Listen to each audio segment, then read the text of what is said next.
Hello everyone, welcome to my channel B&B CBS Gossip 24. I'm expecting Thomas's child. Hope turns down Liam's offer. The sun had dipped below the ridges of Beverly Hills, leaving a soft amber haze across the big windows of Hope Logan's cottage. Inside, the glow was low and warm, the fire hissed faintly in the hearth, and Hope sat on the sofa, her fingers tangled together, her heart a wild drum beneath her ribs. She had rehearsed this moment 100 times.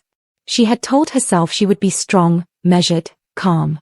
But nothing about the words "I'm pregnant" ever came out calm, and certainly not when the father was Thomas Forrester.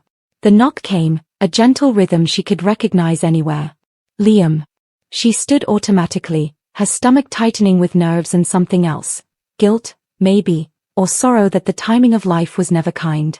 When she opened the door, Liam stood there with that familiar smile, warm but hesitant, his eyes searching hers as if he already knew that something had shifted. "Hey," he said softly. "I saw your car in the drive. Thought maybe we could talk." Hope tried to smile. "Of course." Her voice sounded thin even to her own ears. Liam stepped inside, glancing around as if the air itself had changed since he'd last been there. Maybe it had. The last time he'd been in this cottage, laughter had filled it. Beth had been drawing at the table, Hope had been humming, and the world had felt like it could still be repaired. Now there was just stillness. He turned to her, taking a breath. "Hope, I don't want to keep circling the same arguments. We both know we've made mistakes. But I still believe in us. I believe in our family."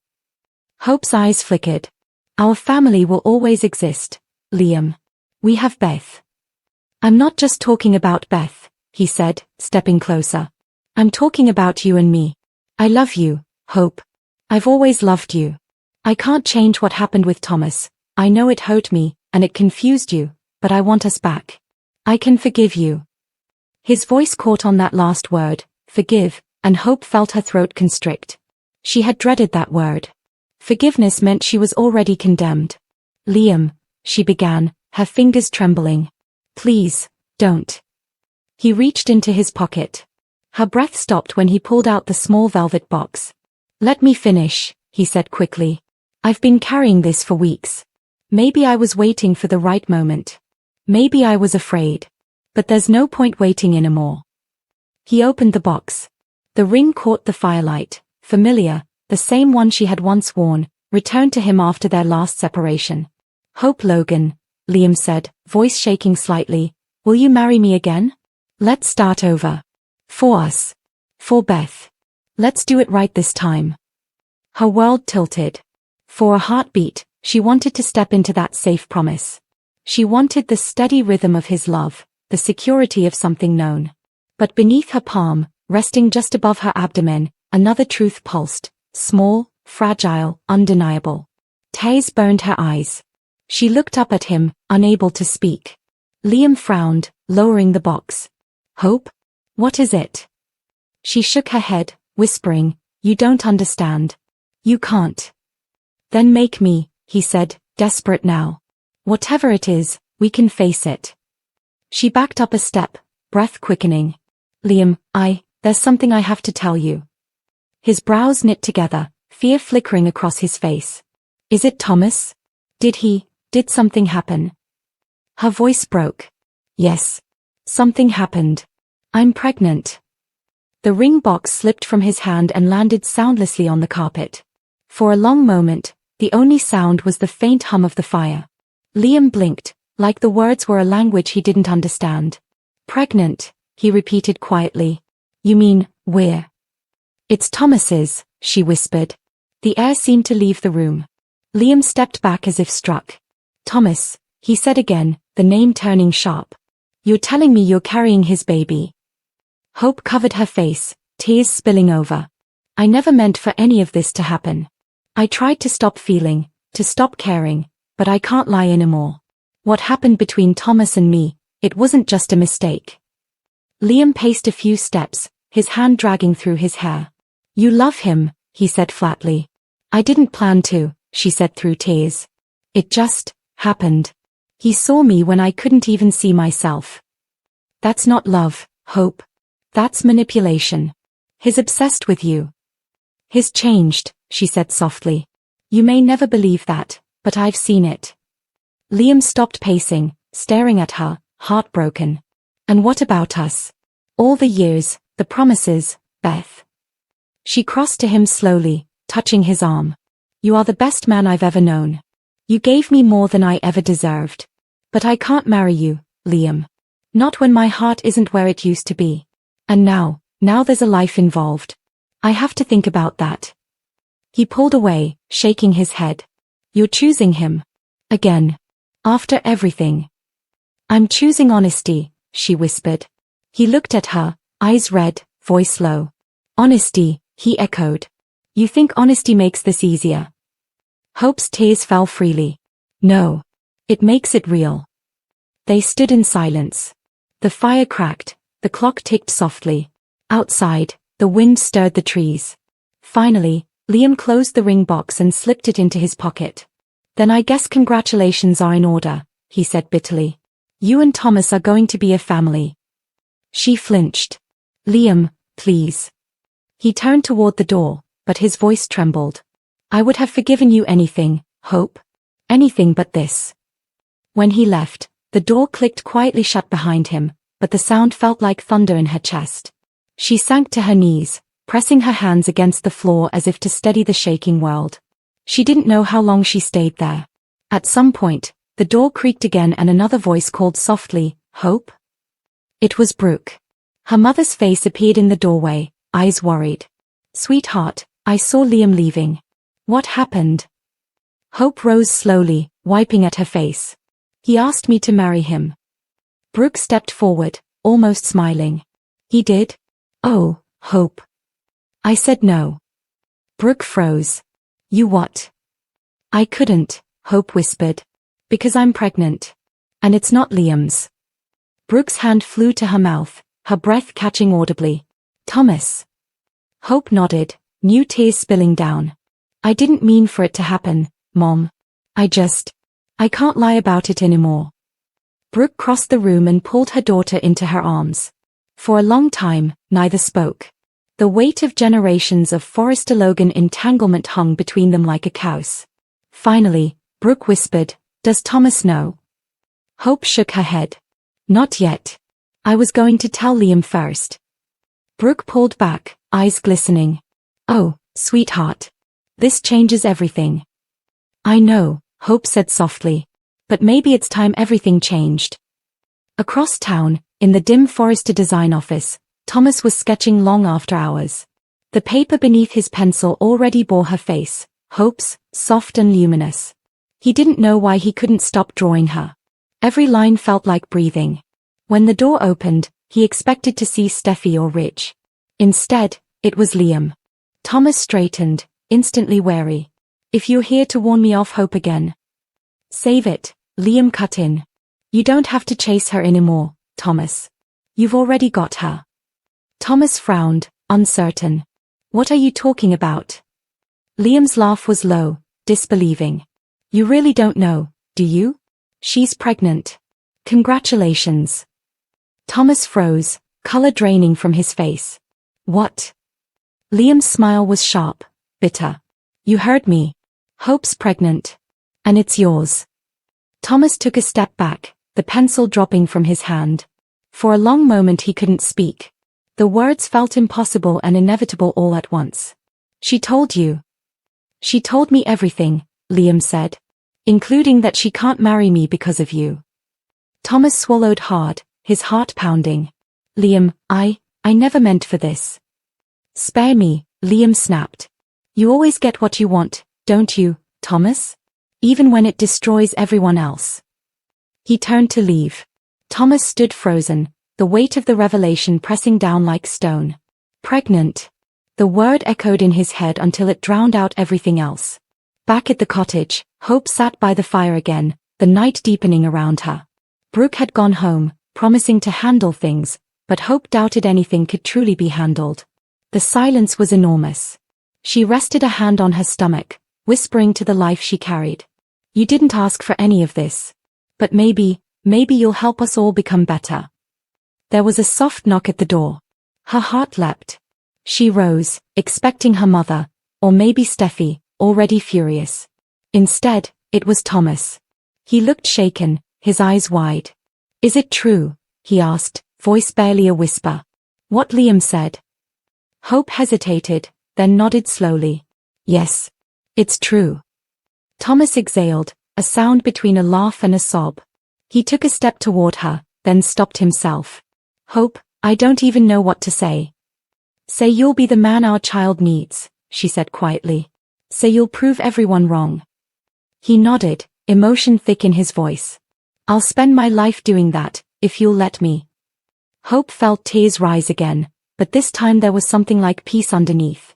She took his hand and placed it gently against her abdomen. "Then we start here." They stood together, the firelight flickering across their faces, the air heavy with the weight of a new beginning, and the shadows of everything that had come before. Hope Logan had stopped pretending. She stood near the design table, staring down at a new line sheet she could barely see. The sketches, the fabrics, the notes, all blurred together until they meant nothing. For months she had been the center of everyone's speculation, judgment, and pity.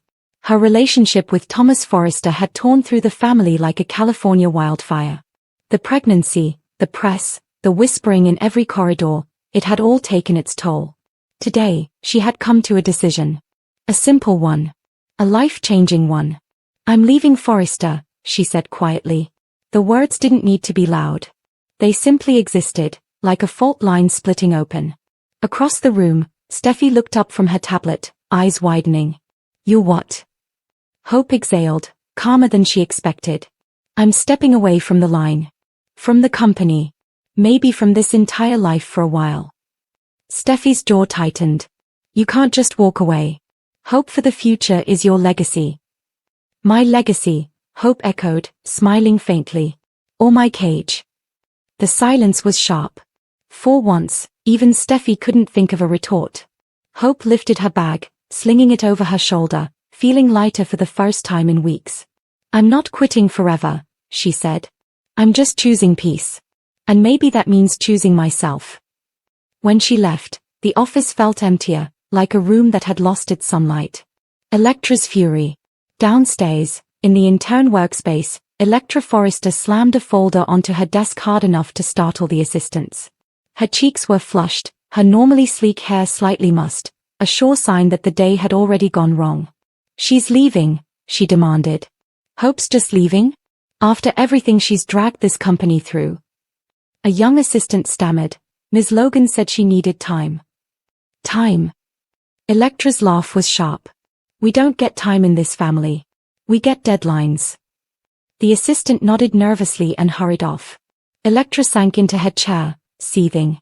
She had spent years fighting to prove she wasn't just another Forrester with a famous last name.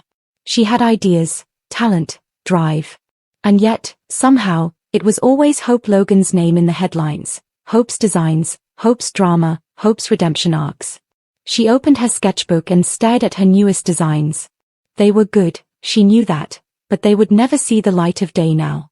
Not while the press painted Forrester Creations as a soap opera instead of a fashion house. Her phone buzzed.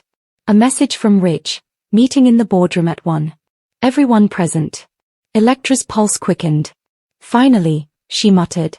"Maybe someone will start listening." Deacon's Risk. Across town, at Illinois Giardino, the lunch crowd was thinning. Deacon Sharp wiped his hands on a towel, staring at the espresso machine like it held the answers to his life. He had built this place with nothing but sweat and second chances. But second chances had a way of running out. He checked his phone, no new messages. Hope hadn't called him since last night. He knew she was struggling, that her relationship with Thomas was under the microscope again, but every instinct in him screamed that something bigger was coming. A familiar voice broke through his thoughts. "Still brooding, Deacon?" He turned, and there she was, Sheila Carter. Smiling. Always smiling, that dangerous smile. Deacon's stomach tightened. "Sheila, you shouldn't be here." "I was in the neighborhood." She strolled to the counter, picking up a biscotti like she owned the place. "You miss me?" "No," he said, too quickly. "Not even a little." She laughed, that low, unsettling sound that still managed to thrill and terrify him. "You're lying, but that's fine. You always lie to yourself when you're scared." I'm not scared. Yes, you are. She leaned closer. Because you know I'm right. You've played it safe long enough, Deacon. Pretending you're respectable now, serving coffee and salads while the world moves on without you. You're a Spencer by association, a Logan by accident, but you're no saint. He clenched his jaw. Go home, Sheila. I don't have a home, she said quietly, and for a fleeting second, he saw something real in her eyes, sadness, maybe even longing. Then it was gone, replaced by that sharp edge again. But I could have one. With you. Deacon exhaled, torn. Don't start this again. Sheila smiled, brushing a crumb from his shirt collar. You always say that. But you always let me stay. He didn't answer, because they both knew she was right. The boardroom showdown. Back at Forrester Creations, the boardroom filled with restless energy. Rich stood at the head of the table, eyes sweeping the room. Steffi, Carter, Brooke, and Electra were already seated. Let's get this over with, Rich said. Hope's stepping away for a while. That means we need to decide what happens to Hope for the future. Brooke looked pale. Ridge, she's not abandoning it. She's leaving it, Steffi interrupted. There's a difference. Electra leaned forward, her voice sharp. Then give it to someone who cares. Someone who isn't going to turn every launch into a family scandal. Steffi's eyes narrowed. Careful, Electra. Why? Electra shot back. Because I'm saying what everyone's thinking? We keep cleaning up after Hope, and for what? Another redemption story? Another tabloid cover? Rich raised a hand. That's enough. But Electra wasn't finished. I've got designs ready. A full spring collection. I can lead the line until she comes back, if she comes back. Brooke stiffened. You think you can just take her place? Electra's expression hardened. No one stays in one place forever. Not even Hope. A tense silence filled the room. Ridge finally nodded, slow and deliberate. All right, Electra. You want a shot? You'll get one. But you'd better be ready for what comes with it. She met his gaze steadily. I've been ready for years. Hope's crossroads. That evening, Hope stood alone on the cliffside above the city, the ocean stretching out below her like liquid silver. She'd driven there without thinking, just following the winding road until she found herself where it had all begun, her secret place, the one she used to come to when she needed to breathe. Her phone buzzed again, texts from Brooke, Steffi, and Thomas, each demanding answers she didn't have. She turned it off and slipped it into her pocket. For the first time in a long time, she wasn't anyone's daughter, or lover, or brand ambassador. She was just Hope. And that, she realized, might be the scariest part. The sound of a car pulling up behind her broke her thoughts. She turned. Deacon stepped out, jacket slung over his shoulder, eyes full of worry. Your mother called, he said. She's worried sick. Hope smiled faintly. I'm fine, Dad. You don't look fine. She gestured toward the ocean. This is where I go when I need to remember who I am. Deacon walked to her side, gazing at the water. You're my kid. You've got that same stubborn streak I do. Always trying to fix everything yourself. I'm not trying to fix anything, she said softly. I'm trying to stop breaking things. He sighed. You've made mistakes. We all have. But you're still standing. Hope turned to him, studying his face. And what about you? Are you still standing? Deacon hesitated, eyes dark. Barely. There it was, the truth she had suspected. The tiredness, the shadows. She'd heard rumors that he'd been seen with Sheila again, and now, looking at him, she knew they were true. Dad, she said quietly, be careful. Whatever you're doing, it's not worth losing yourself again. He smiled sadly. You sound like Brooke. Maybe she's right this time. Deacon nodded, but his eyes drifted away toward the horizon, as if searching for something he couldn't find. Hope's heart twisted. She had chosen to leave Forrester, to choose herself, but she couldn't shake the feeling that everyone she loved was walking on the edge of something dangerous. Electra's reckoning. At that same hour, Electra sat alone in the design studio, the glow of the drafting lamp casting shadows across her sketches. Her anger had faded into a strange, simmering calm. She could almost hear Ridge's voice echoing in her head, you'll get your shot. She traced her pencil across a sketchpad, firm, deliberate lines forming the shape of a dress that was sharp, modern, and unmistakably hers. For once, she wasn't designing for approval. She was designing for survival. But even as she worked, her thoughts spun. What if Hope came back? What if the press found out about the boardroom argument? What if she failed? A knock startled her. It was Steffi, leaning in the doorway, arms crossed. Burning the midnight oil already. Electra forced a smile. You told me to prove myself. I didn't mean drive yourself crazy. I'm fine. Steffi stepped inside, studying the sketches. These are good. Different. You might just pull this off. Electra met her gaze, her voice low. I have to. I'm tired of being the background character in everyone else's story. Steffi nodded slowly. Then make sure when the spotlight hits, you're ready. When she left, Electra sat back, staring at her reflection in the window. I am ready, she whispered. More than any of them know. Final montage cliffhanger. At Illinois Giardino, Deacon locked up for the night. The street was empty, quiet. He turned the key, and froze. A shadow moved in the alley. A familiar voice purred, "Miss me?" He closed his eyes. Sheila. In the Forrester studio, Electra's designs fluttered in the breeze from an open window, the top sheet catching on the corner of the desk, the bold title Electra Forrester, Rebirth. And on the cliff, Hope watched the lights of Los Angeles glitter below, whispering to the child she still carried, "We're going to be all right. We have to be." Somewhere, thunder rolled over the ocean, distant but approaching. The weeks calm before the next storm.